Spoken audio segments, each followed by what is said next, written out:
ಚೆನ್ನೈನಲ್ಲಿ ಸಿಎಸ್ಕೆ ಮತ್ತು ಪಂಜಾಬ್ ಕಿಂಗ್ಸ್ ತಂಡಗಳ ನಡುವೆ ನಡೆದಂತಹ ಪಂದ್ಯದಲ್ಲಿ ಪಂಜಾಬ್ ಕಿಂಗ್ಸ್ ತಂಡ ಸಿಎಸ್ಕೆ ಎದುರು ಒಂದು ರೋಚಕ ಗೆಲುವನ್ನ ಕಂಡಿದೆ.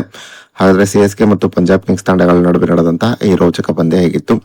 ಈ ರೋಚಕ ಪಂದ್ಯದಲ್ಲಿ ಪಂಜಾಬ್ ಕಿಂಗ್ಸ್ ತಂಡ ಗೆದ್ದಿದ್ದಕ್ಕೆ ಆರ್ಸಿಬಿಗೆ ಬಂಪರ್ ಲಾಟರಿ ಹೊಡೆದಿದ್ದು ಹೇಗೆ ಎಂಬುದರ ಡೀಟೇಲ್ಸ್ ಅನ್ನ ಈ ವಿಡಿಯೋದಲ್ಲಿ ನಾವು ನಿಮ್ಮ ಜೊತೆ ಶೇರ್ ಮಾಡಲಿದ್ದೇವೆ. ಈ ಸುದ್ದಿಯ ಡೀಟೇಲ್ಸ್ ಅನ್ನ ಕೊಡುವುದಕ್ಕಿಂತ ಮುಂಚೆ ನೀವು ಆರ್ಸಿಬಿ ತಂಡದ ಅಭಿಮಾನಿಗಳಾಗಿದ್ದಲ್ಲಿ ಈ ವಿಡಿಯೋಕ್ಕೊಂದು ಲೈಕ್ ಮಾಡಿ.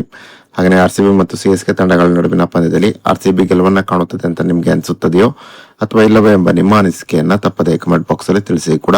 ಚೆನ್ನೈನಲ್ಲಿ ಸಿಎಸ್ಕೆ ಮತ್ತು ಪಂಜಾಬ್ ಕಿಂಗ್ಸ್ ತಂಡಗಳ ನಡುವಿನ ಪಂದ್ಯದಲ್ಲಿ ಟಾಸ್ ಅನ್ನ ಗೆದ್ದಂತ ಪಂಜಾಬ್ ಕಿಂಗ್ಸ್ ಮೊದಲು ಫೀಲ್ಡಿಂಗ್ ಅನ್ನು ಆಯ್ಕೆ ಮಾಡಿಕೊಂಡಿತು. ಇನ್ನು ಟಾಸ್ ಸೋತು ಮೊದಲು ಬ್ಯಾಟಿಂಗ್ ಇಳಿದಂತ ಸಿಎಸ್ಕೆ ನಿಗದಿತ 20 ಓವರ್ನಲ್ಲಿ 5 ವಿಕೆಟ್ ಅನ್ನು ಕಳೆದುಕೊಂಡು 209 ರನ್ಗಳನ್ನ ಹೊಡೆಯಿತು.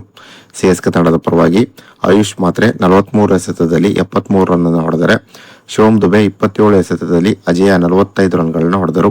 ಇನ್ನು ಪಂಜಾಬ್ ಕಿಂಗ್ಸ್ ತಂಡದ ಪರವಾಗಿ ವೈಶಾಖ್ ವಿಜಯ್ ಕುಮಾರ್ 38 ರನ್ಗಳಿಗೆ 2 ವಿಕೆಟ್ ಅನ್ನ ಪಡೆದುಕೊಂಡರು. ಇನ್ನು ಗೆಲುವಿಗಾಗಿ 210 ರನ್ಗಳ ಗುರಿಯನ್ನು ಪಡೆದಂತಹ ಪಂಜಾಬ್ ಕಿಂಗ್ಸ್ ತಂಡ 18.4 ಓವರ್ನಲ್ಲಿ 5 ವಿಕೆಟ್ ಅನ್ನ ಕಳೆದುಕೊಂಡು ಈ ಗುರಿಯನ್ನು ತಲುಪಿತು. ಪಂಜಾಬ್ ಕಿಂಗ್ಸ್ ತಂಡದ ಪರವಾಗಿ ನಾಯಕ ಶ್ರೇಯಸ್ ಅಯ್ಯರ್ 29 ಎಸೆತದಲ್ಲಿ 50 ರನ್ ಅನ್ನು ಹೊಡೆದರೆ ಪ್ರಿಯಾಂಶ್ ಆರ್ಯ ಕೇವಲ 11 ಎಸೆತದಲ್ಲಿ ಸ್ಫೋಟಕ 39 ರನ್ಗಳನ್ನ ಹೊಡೆದರು. ಇನ್ನು ಸಿಎಸ್ಕೆ ತಂಡದ ಪರವಾಗಿ ಮ್ಯಾಟ್ ಹೆನ್ರಿ ಮತ್ತು ಅನ್ಶುಲ್ ಕೊಂಬೋಜ್ ತಲಾ 2 ವಿಕೆಟ್ ಅನ್ನ ಪಡೆದುಕೊಂಡರು. ಇನ್ನು ಸಿಎಸ್ಕೆ ತಂಡ ಪಂಜಾಬ್ ಕಿಂಗ್ಸ್ ಎದುರು ನಡೆದಂತಹ ಪಂದ್ಯದಲ್ಲಿ ಯಾವಾಗ 210 ರನ್ಗಳ ಟಾರ್ಗೆಟ್ ಅನ್ನ ಪಂಜಾಬ್ ಕಿಂಗ್ಸ್ ತಂಡಕ್ಕೆ ನೀಡಿತು, ಆಗ ಸಿಎಸ್ಕೆ ತಂಡ ಪಂಜಾಬ್ ಕಿಂಗ್ಸ್ ಎದುರು ಈ ಪಂದ್ಯದಲ್ಲಿ ಗೆಲುವನ್ನ ಕಾಣಬಹುದು ಎಂಬ ನಿರೀಕ್ಷೆಯಲ್ಲಿ ಸಿಎಸ್ಕೆ ಅಭಿಮಾನಿಗಳಿದ್ದರು.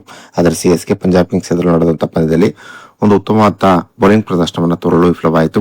ಐಪಿಎಲ್ ಸೀಸನ್ 19 ಸತತ 2ನೇ ಪಂದ್ಯದಲ್ಲೂ ಕೂಡ ಸಿಎಸ್ಕೆ ತಂಡ ಸೋಲನ್ನ ಕಂಡಿದೆ. ಇನ್ನು ಮುಂದಿನ ಪಂದ್ಯ ಸಿಎಸ್ಕೆ ಆರ್ಸಿಬಿ ಎದುರು ಆಡಲಿದೆ. ಆರ್ಸಿಬಿ ಸೀಸನ್ 19 ಉದ್ಘಾಟನಾ ಪಂದ್ಯದಲ್ಲಿ ಒಂದು ಭರ್ಜರಿಯಾದಂತಹ ಗೆಲುವನ್ನ ಸನ್ರೈಸರ್ಸ್ ಹೈದರಾಬಾದ್ ಎದುರು ಕಂಡಿದೆ.